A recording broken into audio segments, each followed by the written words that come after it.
up, guys? Got another fancy one for you.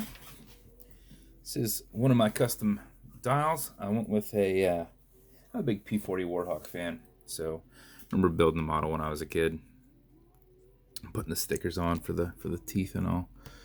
So big fan of that. So I thought, what would be cooler than a P-40 dial watch? And then we do it all iridescent style. So here's our P-40, all iridescent style. So we got it in blues and a little bit of purple action in there, and some reds and some orange and brown. So got the whole gambit of colors in there. So I know this won't be for everybody, but for those who it is for, it's pretty freaking awesome. So was going to keep one of these for myself, but I made some additional ones. So this one will be out there and available in my winner's choice. So to go over the watch as a whole, it's in a brushed case. I did a matte finish sawtooth bezel around there, and then did an insert that would complement the dial a bit. So all silver with blue accents. It's not diver style, it's just a standard style, obviously. Did it on a Pilot leather, Italian leather, and then did a brushed clasp on the other end. And then nothing really on the crown, since it wasn't going to anybody specific to put their initials or anything like that. I just didn't put anything on there. Large window exhibition case back. You can see the stainless steel movement holder going around inside there, and a nice silver rotor. So that's the build as a whole. If you're unfamiliar with my builds, these do not have a clickable bezel. They have a tension ring bezel. So you can turn it this way, you can turn it that way. There's no clicking. These are automatic mechanicals, so you can put them in a winder at night. You can wind them. You can just wear them around and keep time. But if it's completely dead, or it's running, the mainspring isn't up very much, you haven't had it on a winder, you're going to want to pre-wind it before you wear it. Unscrew the threads. You'll hear it and feel it clicking. This direction winds it.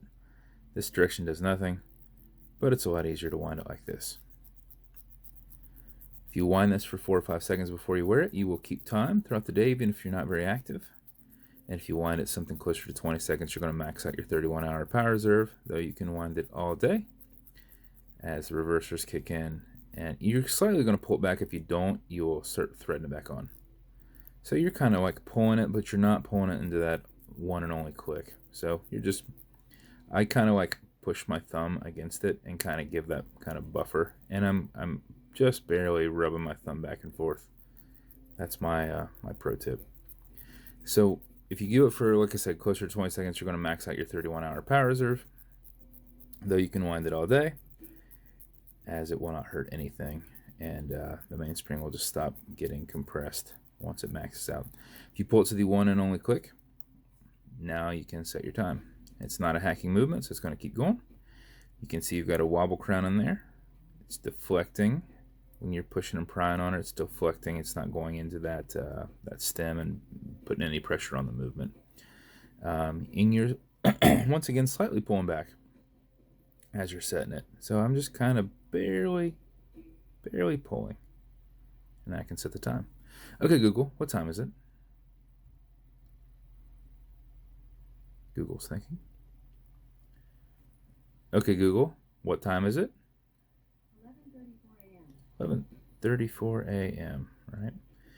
Makes it nice and easy to go right back onto the crowns too. Screw it down, and there's your watch. So P-40 iridescent dial, and what better to go with an iridescent dial are some iridescent beads, right? But what's even cooler about this is, as you can kind of see in here, we've loomed the pips around there. The top pips loomed, right? But also, we've got some loom action in the beads. So, flows with it nice and smoothly. With every watch build, it comes with watch cleaner. It's good on all metal and glass parts, non-streaking, non-toxic, non-residue. Leather conditioner when applicable. This is good for all leather, Just buff it in like with a rag, remove any excess. A little bit will go a long way. If you feel that this is not getting, if it's not as soft, generally you apply it on the backside. But that's in there as well. Some Novus 2 repackaged from Amazon, fine scratch remover.